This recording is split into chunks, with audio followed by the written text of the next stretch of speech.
ruồi pui lỡ ber cho im ruồi pui abo sai pe felan ta akil turin pathian ni te rawari tram le tui halte mate phone kho mong man India na kho puya phone kho mong ule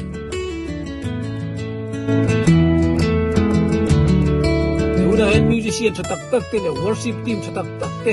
pathian mi man ten lalpa fakin jaina hun tra